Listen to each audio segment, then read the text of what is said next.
Hello students and welcome to G3 e-learning classes, History, and this is the second part of our chapter 4, Thinkers, Beliefs and Buildings.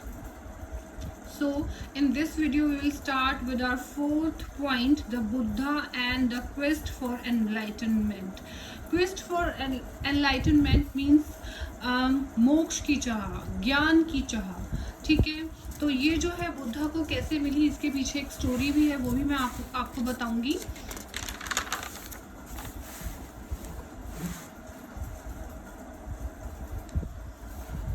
See, one of the most influential teachers of the time was the Buddha. Over the centuries, his messages spread across the subcontinent and beyond. Through Central Asia to China, Korea to Japan, and through Sri Lanka across the Sea of Myanmar, Thailand and Indonesia.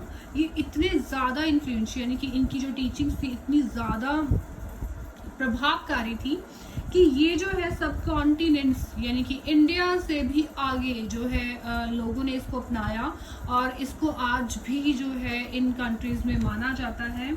And these are the Central Asia to China, Korea, Japan, Sri Lanka, Myanmar and Thailand and Indonesia.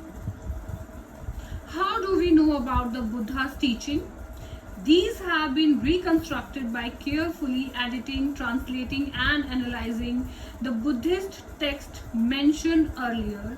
Historians have also tried to reconstruct details of his life from hagiographies. Hagiographies means the biography of a saint or a religious leader. Okay, so many of these were written down at least in century after the time of Buddha. ये Buddhas के जो बुद्धा है उनके time पर ये नहीं लिखा गया था, उनके भी जो मोक्ष की प्राप्ति के बाद जो है वो बहुत सालों के बाद, जब उन्होंने समाधि ले ली थी उनके बहुत सालों के बाद जो है ये लिखी गई थी। जो उनके फॉलोअर्स थे, ठीक है, जो उनको मानते थे, उन्होंने ये जो अपने एक्सपीरियंस से या जो भी उन्होंने स्टोरीज अपने जो फादर्स हैं, फोर फादर्स हैं, उनसे सुनी हुई थी, तो उनके बेसिस पे जो है उनके बारे में लिखा। And according to this tradition Siddhartha as a Buddha was named at the birth. और उनके ये हम सब जानते हैं, हमने बुद्धा के बारे में बचपन से बहुत सब जो है सुना भी है, पढ़ा भी है। तो आप सबको मालूम है कि जो उनको जब उनका बर्थ हुआ तो उनका नाम रखा गया था सिद्धार्था।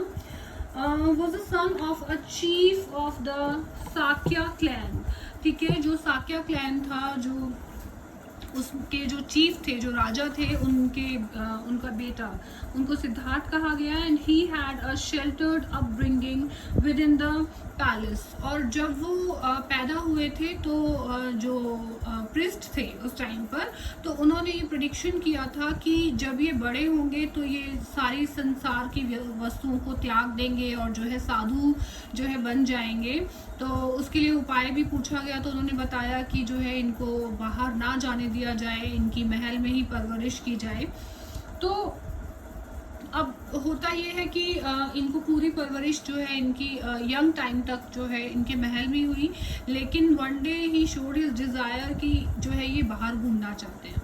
तो इनका जो सारथी था वो उनको बाहर लेकर जाते हैं। And one day he persuaded his chariot to take him into the city, and his first journey into the world outside was traumatic. You know, he was deeply anguished when he saw an old man, a sick man and a corpse मैंने आपको पहले भी बताया था, dead body को बोलते हैं। and he realized in that moment that the decay and the destruction of a human body was inevitable. means जो ह्यूमन बॉडी है वो पैदा हुई है तो उसको मरना भी है, उसका जो नाश है वो भी लिखा जा चुका है, वो एक दिन होगा ही होगा, ठीक है, और वो टल नहीं सकता। इनएविटेबल मीन्स जो कि टाला न जा सके। He also so a homeless mendicant who mendicant means sadhu who it seemed to him had come to terms with old age disease and death and found peace, Siddhartha decided that he too would adopt the same path. Okay, जब वो देखते हैं कि एक बूढ़े आदमी को देखते हैं, एक बीमार आदमी को देखते हैं और फाइनली एक वो शव को देखते हैं, तो फिर वो अपने जो चैरियटर है उनसे पूछते हैं कि ये क्या है, क्योंकि उन्होंने कभी जो है अपने महल में ऐसा कुछ देखा नहीं। तो फिर वो बताते हैं कि जो भी व्यक्ति जन्म लेता है उसको वृद्धावस्था भी देखनी पड़ती है, उसके अंदर बीमारियाँ भी आती हैं और एक दिन जो है वो ये संसार छोड़ के चले जाते हैं। तो ये सब चीज़ें जो है ना वो बुद्धा के माइंड पे बहुत ज़्यादा जो डीप इम्पेक्ट डालती हैं। और जब वो एक संत को देखते हैं और जब वो पूछते हैं कि ये क्या है, तो बोलते हैं कि इन्होंने जो है संसार की चीज़ों को त्याग दिया है और मोक्ष प्राप्त करना चाहते हैं। मीन्स ये जन्म और मृत्यु के जो चक्र है उनसे निकलना चाहते हैं। तो उनको लगा कि हाँ, जो रियल एम है तो वो तो यही है कि जो है मोक्ष की प्राप्ति। तो वहाँ से फिर वो जो है एनलाइटनमेंट पाने के लिए जो है अपना घर बार छोड़ देते हैं, अपने बीवी बच्चों को छोड़ देते हैं। And Siddhartha decided that he too would adopt the same path. Soon after, he left the palace and set out in search of his own truth. Siddhartha explored several paths, including bodily mortification, which lead him to situation of near death. Abandoning these extreme methods, he meditated for several days and finally attained enlightenment. After this, he came to be known as the Buddha or the Enlightened One. For the rest of his life, he taught Dharma or the path of righteous living. So, our next point is the teaching of the Buddha. कि अब जो बुद्धा की teachings हैं, हमने जैना की teaching, जो जैन धर्म है हमने उसकी टीचिंग भी पढ़ी है, और अभी इस पॉइंट में हम पढ़ेंगे कि जो बुद्धा है उन्होंने क्या टीचिंग अपने उसमें दिया है। The Buddha's teaching have been reconstructed from stories found mainly in the Sutta Pitaka. ये बहुत ही फेमस ग्रंथ है इनका। And although some stories describe his miraculous power, others suggest that the Buddha tried to convince people through reasons and the persuasions rather than through displays of the supernatural power. For instance, when a grief-stricken woman whose child has died came to the Buddha and he gently convinced her about the inevitability of death rather than bring her son back to life. These stories were narrated in the language spoken by the ordinary people so that these could be easily understood. According to Buddhist philosophy, the world is transient and constantly changing. It is also soulless, as there is nothing permanent or eternal in it. Within this transient world, sorrow means dukkha is the intrinsic to human existence. It is by following the path of the moderation between several self-indulgence that human beings can rise above these worldly troubles. And in the earliest form of Buddhism, whether or not God existed was irrelevant. See, एक तो हमने इसमें अभी जो पढ़ा कि एक grief stricken woman थी, उसकी स्टोरी ये थी कि कुशा गौतमी जो नाम की एक लेडी थी, उसका जो सन है उसकी डेथ हो जाती है, बहुत दुखी होती है बेचारी, और वो जो है बुद्धा के पास अपने सन की डेड बॉडी को लेकर जाती है कि मैंने सुना है कि आप बहुत सिद्ध महात्मा हो और भगवान से आपका डायरेक्ट लिंक है, और मुझे पता है कि आप जो है मेरे बेटे के अंदर जो प्राण है वो वापस ला सकते हैं। बुद्धा उसको बहुत समझाते हैं कि नहीं, जो है मैं ऐसा नहीं कर सकता, लेकिन वो नहीं मानती, बहुत रोती है और बहुत रिक्वेस्ट करती है बुद्धा से कि प्लीज़ आप मेरी हेल्प कीजिए। तो बुद्धा कहते हैं कि ओके ठीक है, मैं तुम्हारी हेल्प करूँगा, लेकिन एक शर्त पे कि जब तुम मुझे इस गांव के किसी एक घर से जो है वो राई, ठीक है, वो लाकर दोगी जिस घर में एक भी व्यक्ति की जो मृत्यु है वो नहीं हुई हो। तो वो बोलती है कि ठीक है, हाँ मैं ऐसा कर सकती हूँ। तो वो जाती है, गाँव में घूमती है, तो वो घर घर जाती है और पूछती है कि क्या आपके घर में किसी की डेथ हुई है कभी, मतलब आज नहीं, कल नहीं, मतलब कभी हुई हो। तो लोग बोलते हैं कि हाँ, कोई बोलता है कि मेरी मदर नहीं है, कोई बोलता है कि फादर इन लॉ नहीं है, कोई बोलते हैं मदर इन लॉ नहीं है।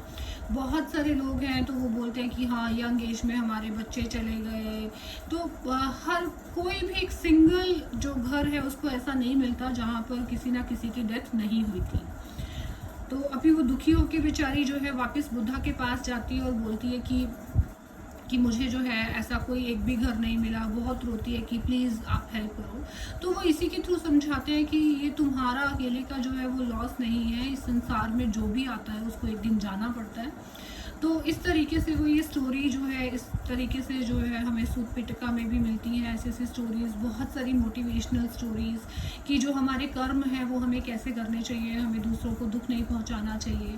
तो ये सारी की सारी जो टीचिंग्स हैं जो बुद्धा की सूत पिटका में मिलती हैं, और वो इसी तरीके से जो है लोगों को कन्विंस किया करते थे, बहुत सारी अच्छी बातें उनको बताते थे। तो लोग बहुत जो है उनको कुछ लोग जो है उनको मानते हैं, विष्णु का अवतार भी मानते हैं।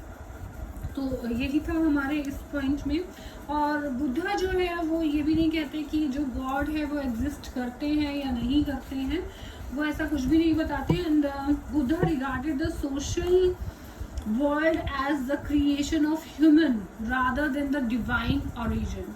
और बुद्धा ये कहते हैं कि जो ये वर्ल्ड है ना वो ह्यूमन ने क्रिएट किया है, rather than the divine, means इसके पीछे जो है भगवान नहीं है। Therefore, he advised king and Gahapatis to be human and ethical। और वो किंग्स को भी ये रिक्वेस्ट करते हैं उस टाइम पे कि जो वो अपनी प्रजा है, यानी कि जो अपने सब्जेक्ट्स हैं, उनके ऊपर दया दिखाएं और उनको हेल्प करें। और ह्यूमन जो है, ह्यूमैनिटी उनके अंदर होना चाहिए। Individual effort was expected to transform social relations. और वो कहते हैं कि जो इंडिविजुअल एफर्ट्स है ना, यानी कि जो पर्सन टू पर्सन एफर्ट्स हैं, वही जो सोशल चेंजेस यानी कि फ्रॉम नेगेटिव टू पॉजिटिव, ठीक है, उसमें वो चेंज कर सकते हैं। The Buddha emphasised individual agency and righteous action as the mean to escape from the cycle of rebirth and attain self realization and nibbana। nibbana means moksha। तो वो यही कहते हैं कि जो है अपने कर्मों को अच्छा करके जो है हम जन्म और मृत्यु के जो ये चक्र में हम लोग फंसे हुए हैं, इसको हम जो है इसको पार कर सकते हैं। Okay, our next point is followers of the Buddha. See, soon there grew a body of disciples of Buddha, and he founded a sangha, an organization of monks who too became teachers of Dhamma. These monks lived simply, possessing only the essential things for survival, such as a ball, to receive food once a day from the laity, and as they lived on alms means भीख या फिर जो भी दान है उसको हम कहते हैं, they were known as the bhikshus. ठीक है, जो बुद्धिस्ट, अब उन्होंने एक धम्म की जो स्थापना की बुद्धा ने, उसमें जो है मॉन्क रहते थे और बहुत ही सिंपल लाइफ जीते थे। उनके पास सिर्फ एक कटोरा होता था जिसमें जो है वो भिक्षा के थ्रू जो है अपने जो डेली का खाना है वो कलेक्ट करते थे, सिर्फ उसको खाते थे और भगवान की ही आराधना किया करते थे। उनको भिक्षु कहा जाता था। Initially only main were allowed into the संघा।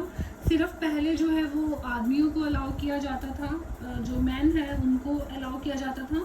Letter women also came to be admitted, and according to Buddhist texts, this was made possible through the meditation of Ananda, one of the Buddha's dearest disciples, and who persuaded him to allow women into the Sangha. And Buddha's foster mother, Mahapajapati Gautami, was the first woman to be ordained as a bhikshuni। जो उनकी जो mother थी, जो step mother थी, महाप्रजापति गौतमी उनका नाम था। तो वो फर्स्ट वुमन थी इनके जो संघा में, जो कि भिक्षुनी बनी। और उनके जो, और ये पॉसिबल कैसे हुआ, अभी हमने पढ़ा कि जैसे उनके जो भिक्षु थे एक आनंदा, ठीक है, वो मेडिटेशन किया करते थे, तो उनके सपने में जो है एक बार बुद्धा आए, तो उन्होंने कहा कि जो है लेडीज़ भी जो है उसमें पार्ट ले सकती हैं, अपने आप को एडमिट करा सकती हैं.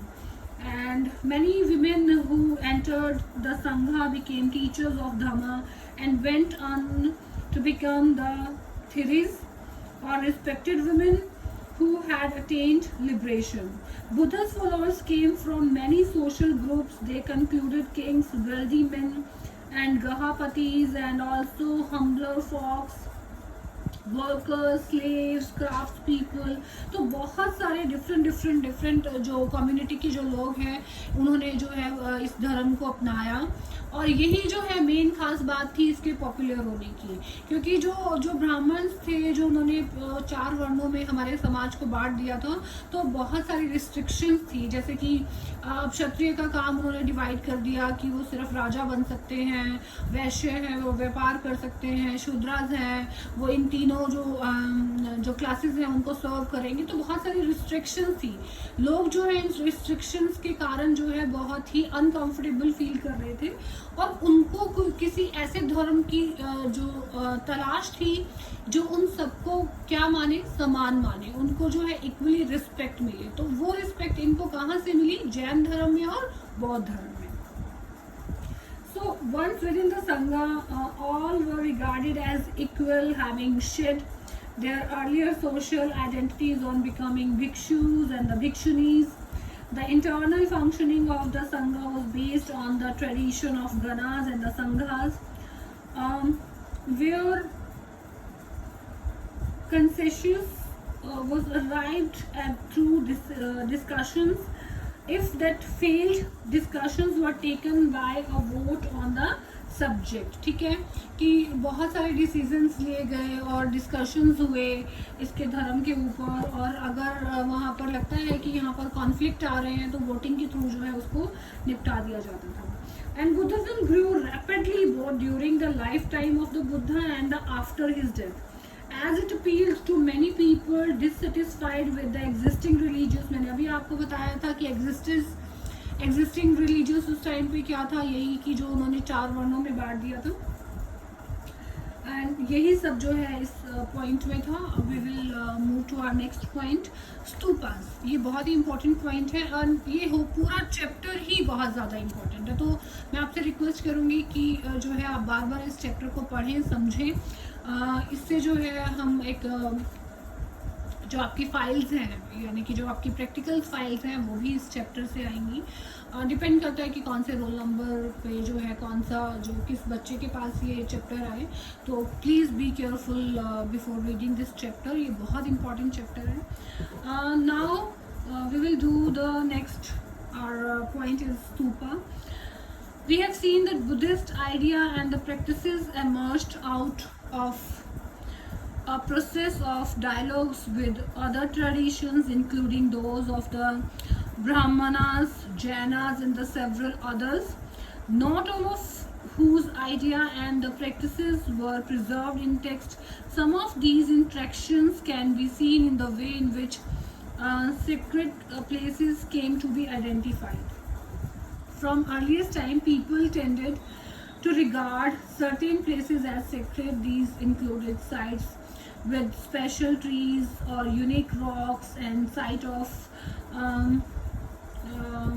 inspiring natural beauty. These sites, with small shrines attached to them, and were sometimes described as the चित्यास.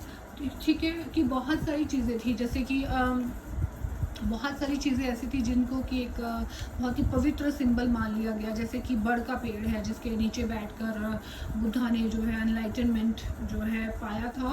तो उसको बहुत सारे जो पत्थर हैं जिस पत्थर के ऊपर वो बैठे थे, तो ऐसी ऐसी चीज़ों को प्रिजर्व किया गया. उनको जो है उनके जो पास है वो बहुत सारी श्राइन्स बनाई गई. ठीक है, तो ये सब चीज़ें हैं. And Buddhist literature mentions several chityas. It also describes the places associated with the Buddha's life, where he was born. Lumbini में वो पैदा पैदा हुए थे, and where he attained enlightenment, कहाँ उनको ज्ञान की प्राप्ति हुई थी, बोध गया में, and where he gave his first sermon, और उन्होंने अपनी जो फर्स्ट टीचिंग थी वो कहाँ दी थी, सारनाथ में, एंड वेयर ही अटेन्ड निबाना, की जो उनको मोक्ष है वो कहाँ प्राप्त हुआ था, कुशीनगर में, yes Kushinagar. Gradually, each of these places came to be regarded as the secular, and we know that about 200 years after the time of the Buddha, Ashoka erected a pillar at Lumbini to mark the fact that he had visited the palace. Okay, so this is the next part of this chapter 4. So next part we will do in our next video. Thank you so much.